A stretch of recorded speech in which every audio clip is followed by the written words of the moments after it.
je te donnerai tout ce pouvoir avec la gloire de ces royaumes, parce que c'est à moi qu'il a été remis et que je le donne à qui je veux. Toi donc, si tu m'adores, tu l'auras tout entier. Ny toerana misy ny olona tsiraray avy. Aiza ny toerana misy ny olona tsiraray avy. Rehefa naka fanahin Jesosy Kristy Satana dia niteny mihitsy izy hoe zao tontolo zao sy ny fanjakana izy sy ny fahefany dia anahy. Izy zany lehibe amin'ny fanjakana zao tontolo zao. Anahy azy io ny anankiray.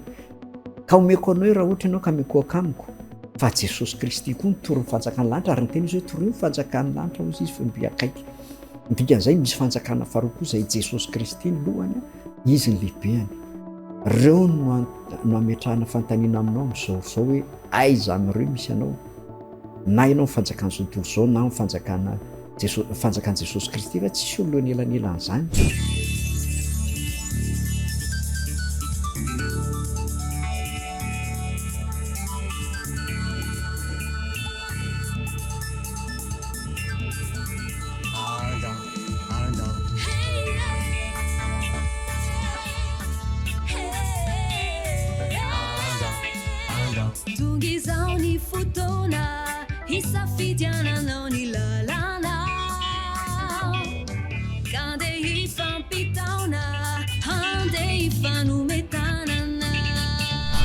Miarabanao amin'ny anaran'i Jesosy tratran'izao fitohizan'ny fandarana mitondra lohateny hoe zanaka mpandovy izao indray izay vokarin'ny GES na ny groupe évangélique Shalom.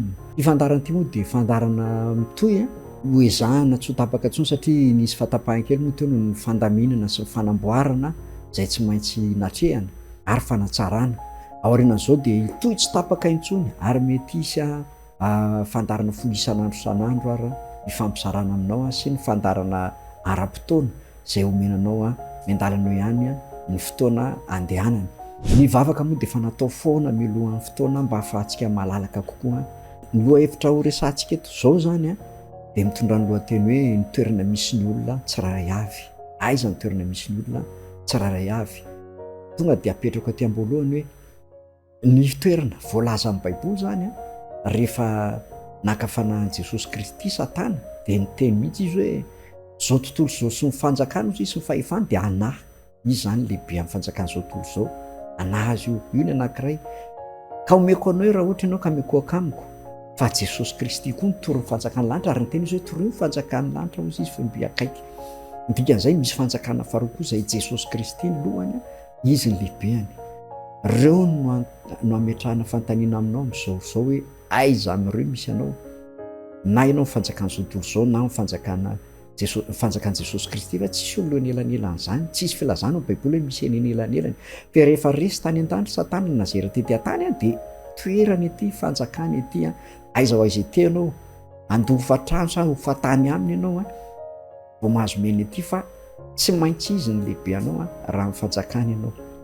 Zay zany tontolo ety mbola tsy hanavahitsika hoe ny tontolo ara-panasy ny tontolo hita maso fa mbola ny fanjakana aloha resantsika hoe aiza ho aiza misy anao. Manaraha ity fandarana ity fa misy tolotsaina, misy fanazavahan-tsaina be dia be tsy hitarihananao ary tsy hanovanan'ny fireanao akory fa fanampiana sy fanatevenana mba hahafahanao mandray fanapa-kevitra tsara amin'ny fanompoana an'Andriamanitra izay tsy miankina amin'ny fampianaram-piangonana na hiankina amin'ny fotom-pinoana sy ny sisa ireny mbola olombelona nanao an'ireny fa ny soratra masina ny ten'Andriamanitra dia mivantana avy tamin'Andriamanitra dia mifanampahery anao anazavanao ny tokony aleha. Raisitsika ary le loha hevitra teo aiza ho aiza misy anao. Aiza amin'ireo fanjakana roa ireo ny tena misy anao zany. Ao amin'ny fanjakana zao tontolo izao izay tantanan'ny Satana sa ao amin'ny fanjakana lanitra izay tantanan'i Jesosy Kristy fa samy manana ny mpanjakany ireo. Andeha le voalohany resantsika le fanjakana zao tontolo izao le nitenen'ny Satana hoe anazy io fahefany sy ny fanjakana anazy ahoanany ao. Andeha jerentsika hoe ety amin'ny ambony tany raha maka sary tsika mijery ndray mijery nisan'ny olombelona eto ambony tany zao efa any amin'ny 7 milliards mahery any 7 milliards virgule 8 na mahery ataontsika hoe valo lavitra kisa latsaka zany anoany nisan'ny olombelona voaisa fa tsy voaisa tsy ao anatin'izay.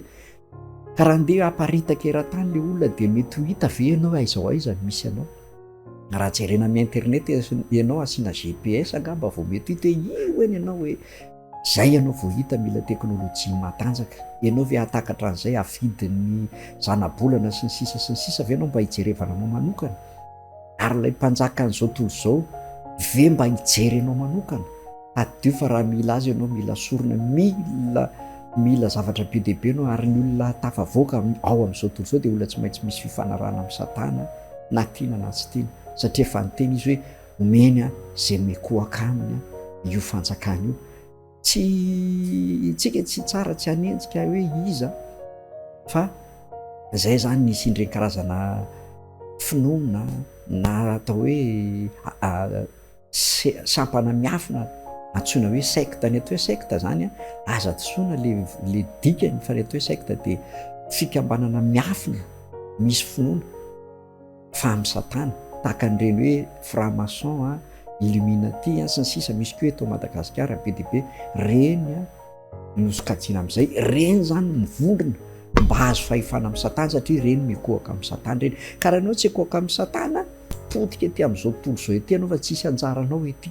Zay zany ao an'ilay fanjakana anankiray, fanjakana matanjaka, fanjakana vola, fanjakana hery, tsy fanenjehana ny fandarana sady tsy manao politika, ny tsisy idiran'ny politika, fa raha maso tsy miangatra.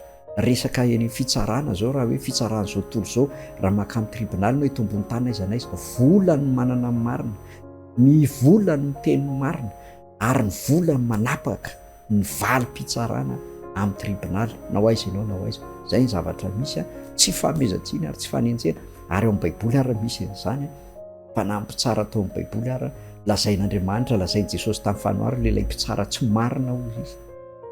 Zay le mpitsara n'izao tontolo izao, tsy idirantsika lala iny, fa mba hitenena fotsiny hoe zay le any amin'le fanjakana izao tontolo izao. Raha mijery atao ny fanjakana firenena indray tsika, raha misy loza ara-boajanahary na misy zavatra mitrany, miezaka amin'ny fanjakana manary nefa ndray andro sy roa andro ny sakafo meny anao, fa tsy haharitra ny fiainanao satria mahantra ny fanjakana. Midika izay fa le fanjakana izao tontolo izao zany fanjakana malemy, raha toka fanjakana firenena. Raha misy any amin'ny firenen-kafa ianao mandeha ka raha misy loza, raha teo voavonjy ianao dia tsy maintsy makany any amin'ny ambasadin'ny firenenao, zany misy fiarovanao anao. Ipita amin'ilay fanjakana anankiray mantsika nitondrako an'izay sary zay, fa ty amin'ny fanjakana izao tontolo izao dia fanjakana mialevina. Ny famantarana efa miseho daholo ary tsisy tsy niseho. Efa andro farany izao, efa andro farany, tsy farandro fa andro farany, samihafa farandro sy ny andro farany. Tapaka andro farany, raha le fiatrandro telo sy tapany dia le tapaka andro farany tsika izao, ka tsy misy fanantenana intsony. Efa loza foana andrianao isan'andro raha mijery gazety ianao na mijery fahitalavitra na mihaino radio ianao, vaovao dia loza. Zay tsy fandriam-pahalemana, zany misy atao amin'ny fanjakana izao tontolo izao. Manahoana kosa nefa fanohatra amin'izay ny fanjakana lanitra, jerentsika indray mba hahafahanao misafidy. Ny eto dia manoro anao mba hahafahanao misafidy, manazava fotsiny, tsy manery ianao fa mampiseho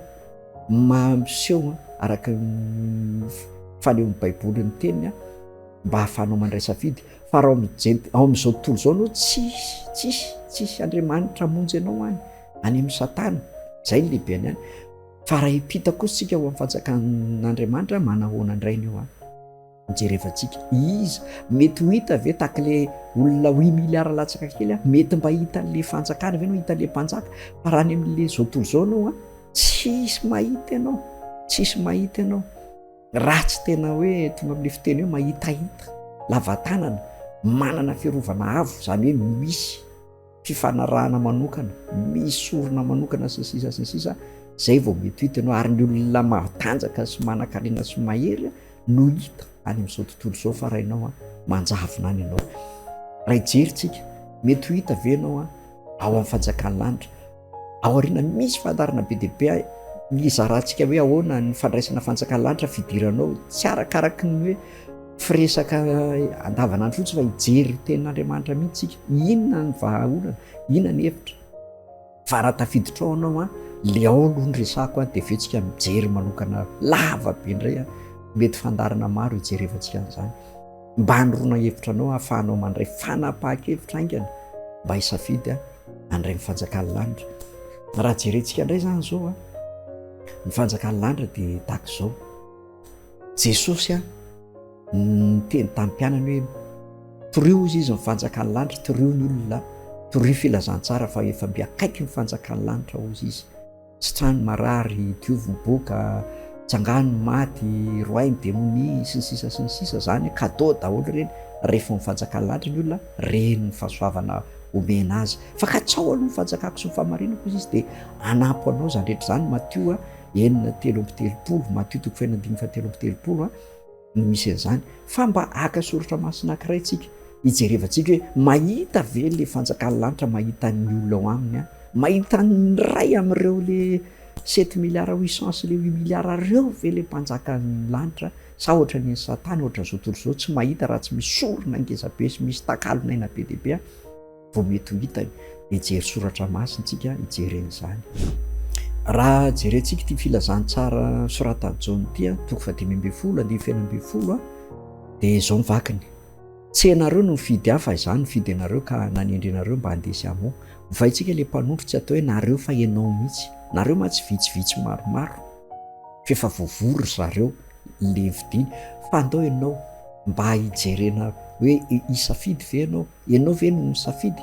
Zao vaitsika le mpanompo: tsy ianao no nifidy aho Jesosy fa izany no nifidy anao ka nanendry anao mba handesy amo, ary mba haretany vokatrao, mba omeny raiko anao zay rehetra angatainao amin'ny anarako na inona na inona.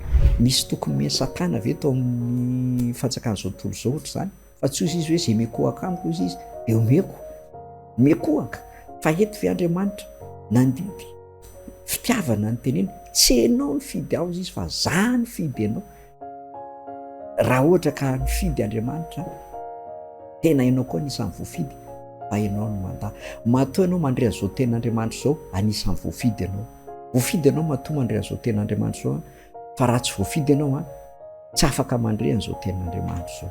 Matoa ianao nampandrenesan'Andriamanitra ity teny ity, anisan'ny voafidy ianao. Nifidy ianao izy matoa niteny vatana taminao izy amin'ny alalan'izao fandaran'izao. Mampahery anao fandarana, maiza mandray safidy. Za eto tsy teny hoe ny ten'Andriamanitra moa miteny asehonareo zay tsara ozy izy, dia asehonareo izy dia ny fahaverezana sy ny fiainana ary ny fiainana mandrakizay, fa za manorona reo fidianana ny fiainana. Zay ny Baiboly. Fa za eto tena aloha alalaka ny safidy, tahaka ny Jehovah nampisafidy ny Adama hoe ito tsy tsara hohanina fa tia tsara hohanina. Dia raha za anao tsy mihinana an'ity izy Andriamanitra, kanefa nina ny Adama, Andriamanitra nge tsy nanakany. Afaka nysakana an'Andriamanitra Adama tsy hinana, fa tena navelany safidy. Lehibe loatra tsika olombelo anatran'Andriamanitra, mbola ambony noho ny anjely. Ny anjely nge tena tsy manan-tsafidy, fa ny anjely nge rehefa very dia zay, tsisy famonjena ho an'ny anjely eo amin'ny Baiboly. Ary zay mahatonga ny anjely itsiritratsika, fa tsika mbola mahazo famelan-keloka satria tsika nalaim-panahy. Noho izany mampisafidy anao ny fandarana androany, mbola be dia be ny fandarana orinan'izao fandaran'izao ampahirezana anao. Fa safidy aloha no saina horaisinao, dia ho hita eo fa rehefa mandray safidy ianao ao amin'ny fanjakan'ny lanitra, dia hisy toro lalina be dia be manahoana ny olona amin'ny fanjakan'ny lanitra raha mihoatra amin'ny olona amin'izao tontolo izao. Inona mahasamy hafa ny fiainanao amin'ny fanjakan'ny lanitra sy ny fiainanao amin'izao tontolo izao? Ny olona ao amin'Andriamanitra manana ny endrik'Andriamanitra, ny olona ao amin'izao tontolo izao manana ny endriky ny fahaverezana be da be, dia manasa anao ny fandarana zanaka mpandova izay vokarin'ny groupe évangélique Shalom na GES. Ny anarana misy mitovitovy betsaka izao, tsy maninona fa anarana tamboanjo, fa ity fikambanana ity dia fikambanana toro filazantsara miaraka amina fiangonana anankiray, fa tsy hisy idiran'ny fiangonana aloha izy eto fa ny fitorina filazantsara dia malalaka, dia mampirisika anao mba handray safidy, mahaiza misafidy. Nasehonao zay tsara ozy ny ten'Andriamanitra, fa za kosa eto miteny hoe mahaiza misafidy. Ity misy ten'Andriamanitra anankiray mba hanampy anao handraisanao safidy hanampy bebe kokoa. Raha diniantsika ity ten'Andriamanitra ity dia zao votoatany.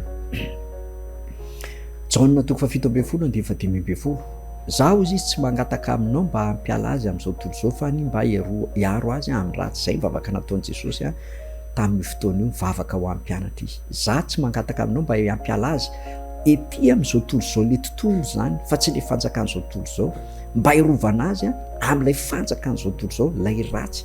Tonga moa dia nataony hoe lay ratsy ny fanjakan'izao tontolo zao satria lay ratsy ny lehibeany Satana ny lehibeany. Andriamanitra Jesosy Kristy mihitsy no mivavaka eto anao hirovana anao tsotratra le fifehezan'ny fanjakan'izao tontolo zao na dia ety amin'ny tontolo ety amin'ny hitamaso ary ianao ety amin'ny tontolo zao tontolo zao dia afaka miaro anao fanjakan'ny lanitra. Fa raha ety amin'izao tontolo zao no mbola fanjakan'izao tontolo zao koa no miambina anao tsy miaro anao izy fa ny anapotika anao no ataony. Ka dia fampirisihana moa zany fampahirezana anjarantsika tsirairay misafidy hoe fanjakan'iza moa zany mety amintsika, fa dia miraroso anao ny fandaharana mba hisafidiananao ny tsara. Mampahirana mandrakariva ny fandaharana, miona aminao indray amin'ny manaraka.